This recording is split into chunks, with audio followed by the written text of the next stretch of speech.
আমি করিম শেখের বউ। নাম শুনে নিশ্চয়ই আমাকে চিনতে পেরেছ। এখন নিশ্চয়ই আমার সাথে দেখা করতে তোমার আর কোনো অসুবিধা নেই। লোকের মুখে শুনেছি তুমি নাকি এ বাড়িতে আগুনে পুড়ে আত্মহত্যা করেছ, আর তারপর থেকেই তোমাকে এ বাড়িতে মাঝে মাঝে দেখা যায়। দয়া করে দেখা দাও। তুমি যে কষ্টের মধ্যে দিয়ে গিয়েছো, সেই কষ্টের মধ্যে দিয়ে এখন আমিও যাচ্ছি। তোমার সাথে আমার দেখা করা খুব বেশি প্রয়োজন। কি বললি? তুই করিম শেখের বউ? ওই শয়তানটা বুঝি আবার বিয়ে করেছে? আর শোন, আমি আত্মহত্যা করিনি, ওই শয়তানটা আমাকে হত্যা করেছে। এই বাড়িতে আগুনে পুড়ে মেরেছে আমাকে। অনেক হাতে পায়ে ধরেছিলাম, কিন্তু আমার উপর ওর একটুও দয়া হয়নি। সত্যি কথা বলতে আমিও লোকের কথাই বিশ্বাস করিনি। আমারও মন বলছিল যে ওই শয়তানটা তোমাকে হত্যা করেছে। কিন্তু তুমি এতদিন কেন তোমার হত্যার প্রতিশোধ নাওনি? যদি নিতে, তাহলে ওই শয়তানটা আমাকে বিয়ে করে আমার জীবনটা এভাবে নরক করতে পারতো না। আমার মৃত্যুর প্রতিশোধ নেওয়ার জন্যই তো আমি এখনও পর্যন্ত এখানে আছি। কিন্তু আমাকে মেরে ফেলার পর শয়তানটা এ বাড়িতে আর একবারও আসেনি। ওর মতো কুচক্রি মনের মানুষ পৃথিবীতে অনেক কমই আছে। শোন তাহলে, আজ থেকে প্রায় 5 বছর আগের কথা। কিশোরী থেকে মাত্র যুবতী হয়ে উঠেছি। দেখতে সুন্দরী ছিলাম বলে গ্রামের বিভিন্ন জায়গা থেকে আমার জন্য সম্বন্ধ আসতো। একদিন করিম শেখ তার চাচাকে নিয়ে আমাদের বাড়িতে আসলো। ওর চাওয়া পাওয়া ছিল অনেক, কিন্তু বড়লোক বাড়ির ছেলে ছিল বলে বাবা তেমন কিছু গায়ে মাখেনি। ভেবেছিলেন মেয়ে আমার সুখেই থাকবে। বাবা তার জীবনের সমস্ত সঞ্চয় বিলিয়ে দিয়ে আমাকে ধুমধাম করে বিয়ে দিয়েছিলেন। বিয়ের 2 মাস পর্যন্ত বাবা আমার শ্বশুরবাড়িতে খাবার দাবার জামা কাপড় প্রচুর পরিমাণে পাঠাতে লাগলেন। এতে করে আমার শ্বশুর আমার স্বামী খুব খুশিই ছিল। কিন্তু বিপত্তি ঘটল তখন, যখন বাবার ব্যবসায় ভাটা পড়ল। তার উপরে মরার উপর খাড়ার ঘা হয়ে দেখা দিল যখন আমার দেবর বিয়ে করলো। এতদিন পর যখন এসেছো, খালি মুখে তো যেতে দেব না। আজ সকালে ছোট বউয়ের বাড়ি থেকে বিশাল বড় এক কাতলা মাছ পাঠিয়েছে। ওটাই তো দেখলাম দুই বউ মিলে কেটে বেছে একেবারে পরিষ্কার করে রেখেছে। আজকে কাতল মাছের কালিয়া রান্না হবে। না খেয়ে কিন্তু যেতে দেব না, বলে দিচ্ছি। তোমার কি কপাল গো আপা! ছেলে শ্বশুর বাড়ি থেকে জামা কাপড় পাঠাচ্ছে, বড় বড় কাতল মাছ পাঠাচ্ছে, সেগুলো খাচ্ছ। ও আপা, এইরকম কোনো পাত্রী যদি তোমার হাতে থাকে আমাকেও বলো না। আমার ছেলেটাকে তো জানোই, কিচ্ছু করে না, বদের হাড্ডি একটা। এরকম একটা পাত্রী পেলে আমার জন্য একটু সুবিধা হতো, বুঝোই তো। এরকম ছেলের বউ কি আর সবসময় পাওয়া যায় রে? কপাল লাগে রে কপাল। আমার বড় বউকেই দেখ না, 3 মাস হয়ে গেল বাপের বাড়ি থেকে জিনিসপত্র পাঠিয়েছে, আর কোনো খবর বৃত্তান্ত নেই। আর ওইদিকে আমার ছোট ছেলে শ্বশুর বাড়ি থেকে প্রতি মাসে ব্যাগ ভরে ভরে বাজার, নতুন নতুন জামা কাপড় আসছে। গত মাসেই তো 5,000 টাকা দিয়ে ছেলেকে একটা স্যুট বানিয়ে দিয়েছে। না দেখলে বিশ্বাসই করবে না। বড় কপাল মা, বলে ছোট ছেলের একটু জন্য এরকম একটা শুনবেন? শ্বশুর বাড়ি পেয়েছি, বুঝেছো? ওই দেখো, বলতে না বলতে আমার লক্ষ্মী বৌমা এসে দাঁড়িয়েছে। বলো মা, কি বলবে? মা, তখন কাতল মাছটা করতে ব্যস্ত ছিলাম বলে শাড়িটা আপনাকে দেয়া হয়নি। আমার বাবা আপনার জন্য পাঠিয়েছে। ও মা, শাড়ি পাঠিয়েছি বুঝি? দেখেছো, এইরকমই প্রতি মাসে শাড়ি, তোমার দাদার জন্য পাঞ্জাবি লুঙ্গি, এগুলো তো পাঠাচ্ছেই। তা এইরকম ছেলের বউ আমি কোথা থেকে তোমাকে খুঁজে দিই বলো দেখিনি? এই যে বড় বউ, দেখো দেখো, ছোট বউয়ের বাড়ি থেকে আমার জন্য কি সুন্দর শাড়ি পাঠিয়েছে দেখো। কতদিন ধরে বলছি, 3 মাস হয়ে গেছে, তোমার বাপের বাড়ি থেকে যে এখনো পর্যন্ত কোনো জামা কাপড় বাজার সদাই পাঠাচ্ছে না। বলি হয়েছেটা কি, একদিন যে একটু খবর নিয়ে আসো।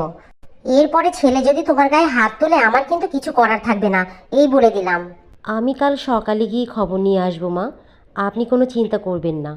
এই নে দাদা, তোর নতুন পাঞ্জাবি। গত মাসে না একটা নতুন পাঞ্জাবি দিলি? আবার পাঞ্জাবি? আরে ওইটা তো গত মাসের পাঞ্জাবি, এটা এই মাসের পাঞ্জাবি। আমার বউ এর বাড়ি থেকে পাঠিয়েছে। তোমাকে তো কতবার করে বললাম যে বউকে একটু টাইট দিয়ে রাখো, না হলে হাত থেকে বেরিয়ে যাবে। তোর কাছ থেকে আমার পরামর্শ নেওয়া লাগবে না, আমারটা আমি বুঝে নেব। 3 মাস হয়ে গেল, তোমাদের বাড়ি থেকে এখনো পর্যন্ত যে কোনো নতুন জামা কাপড় বাজার পাঠাচ্ছে না? তুমি কাল সকালেই তোমার বাপের বাড়ি যাবে, গিয়ে বলে আসবে 3 দিনের মধ্যে যেন আমাদের বাড়িতে বাজার সদে আর নতুন জামা কাপড় আসে, না হলে ছোট ভাইয়ের কাছে আমার কোনো মান সম্মান থাকছে না।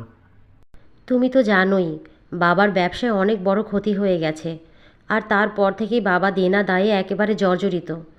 আমি এখন তার কাছে কোন মুখে নতুন জামা কাপড় আর বাজার সদাই চাই বলো তো? ওইসব আমি কিছু জানি না। কালকে তুই তোর বাপের বাড়ি যাবি ব্যাস, না হলে আমি অন্য রাস্তা দেখব।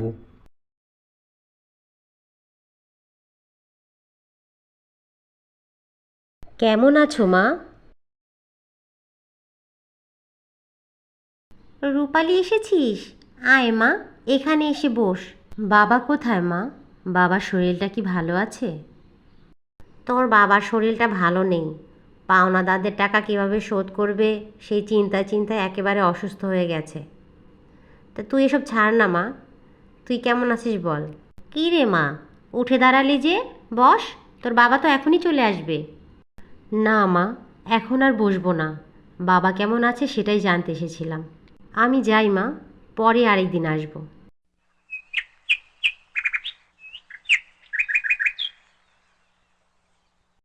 আমি যা যা বলেছি তোর বাবাকে সব বলে এসেছিস? আমার কিন্তু 3 দিনের মধ্যেই সব কিছু চাই, না হলে তোর রক্ষে নেই। আমি বাবাকে কিছুই বলিনি। বর্তমানে তিনি দেনা দায়ে একেবারে জর্জরিত। আমার দ্বারা কিছুতেই সম্ভব না তার কাছে এখন এইসব চাওয়া। কি বললি? তোর এত বড় সাহস? অনেকদিন মার খাস না তাই না? দাঁড়া, আজকে হবে তোর। কাপুরুষ কোথাকার!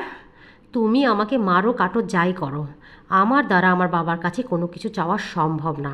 আর শোনো, আমার বাবা আর কোনোদিন তোমাকে কোনো কিছু দেবে না, বুঝতে পেরেছো?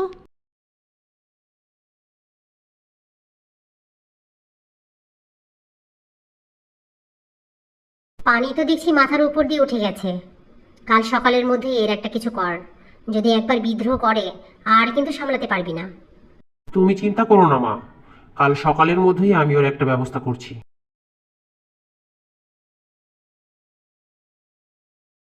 আজকে পুকুরের চারপাশ ঘিরে চারা গাছ লাগাবো। তুই হাতের কাজ সব শেষ করে আমার সাথে পুরনো বাড়িতে চল, ওখান থেকে শাবল আর কোদাল নিয়ে আসতে হবে। কিন্তু হাতে যে আমার এখন অনেক কাজ, রান্নাবান্না সব পড়ে আছে। তোমার সাথে গেলে মা কিন্তু খুব বকাবকি করবে। সে আমি দেখে নেব, তোরা তো চিন্তা করে লাভ নেই। তুই তাড়াতাড়ি হাতের কাজ করে নে, আর যে কাজে যাচ্ছি সেটা তুই ছাড়া হবে না, বুঝেছিস?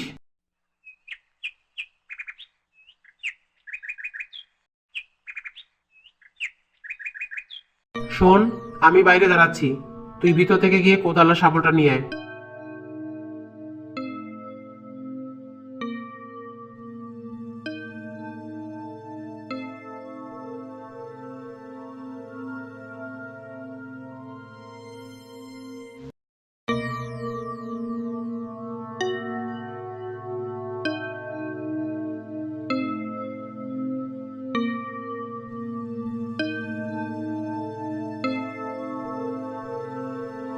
এ কি, তুমি দরজা বন্ধ করলে কেন? কি মতলবে আমাকে এখানে নিয়ে এসেছো বলো তো? তোকে মারার মতলব এখানে নিয়ে এসেছি। তোকে দিয়ে আমার আর বিন্দুমাত্র লাভ নেই, তাই ভাবলাম তোকে মেরে ফেলাটাই ভালো।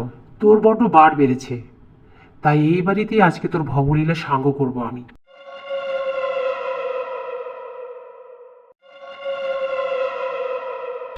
আমাকে মেরো না, আমাকে মেরো না, তোমার দুটি পায়ে পড়ি, দরজাটা খুলে দাও। তোমার দুটি পায়ে পড়ি, দরজাটা খুলে দাও, আমাকে মেরো না। কে কোথায় আছো? বাঁচাও। ওই শয়তানটা তোমাকে এত মর্মান্তিক মৃত্যু দিল, আর তুমি এখনো চুপ করে বসে আছো? কিছুই কি করবে না? এই বাড়িতে না এলে আমি ওর কিছুই করতে পারবো না। ও ভীষণ লোভী, আমি জানি ও কী করলে এই বাড়িতে আসবে। তুমি সাহায্য না করলে এই কাজ আমার দ্বারা করা সম্ভব না। দয়া করে আমাকে সাহায্য করো। এই শুনছো? আরে এই, একটু শোনো না। আহা, শোনো না, তোমার সাথে জরুরি কথা আছে, ওঠো। সকাল সকাল তুমি আমাকে কি এমন রাজ্যপাঠ শোনাবে শুনি? এই, মাথাটা গরম করো না, ঘুমাতে দাও। ডাকছি কি আর সাধে? শোনোই না, আমি না আজকে খুব ভালো একটা স্বপ্ন দেখেছি তোমাদের যে পুরনো বাড়িটা আছে না, ওই যে ঘরটা আগুন লেগে পুড়ে গেছে, ওই ঘরের ঠিক মাঝখানে মাটির নিচে এক কলসি হিরে জহরত লুকোনো আছে। আমি বলি কি, চলো না একবার গিয়ে দেখিয়ে আসি। ভোরবেলা স্বপ্ন কিন্তু সত্যি হয়। আরে এই, ওঠোই না। দিলি তো সকাল সকাল ঘুমটা চটকে। আর একটা কথা বলবি তো আমার হাত আর তোর গাল, কথাটা মনে রাখিস। বড় এসেছেন স্বপ্নওয়ালি। এই শোনো, আমি ভেবে দেখলাম ভোরের স্বপ্ন সত্যি হলেও হতে পারে। আমাদের ওখানে একবার যেয়ে দেখা উচিত, কি বলো? তুমি যাবে বলছো? সত্যি? তাহলে এক কাজ করো, তাড়াতাড়ি কোদালটা নিয়ে নাও। এখন দুপুরবেলা ওখানে তেমন কেউ থাকে না, আমাদের কাজের সুবিধাই হবে। শোনো, আমি বরং এখানে দাঁড়িয়ে পাহারা দিই, তুমি ভেতরে যাও। কেউ এলে আমি আওয়াজ দেব।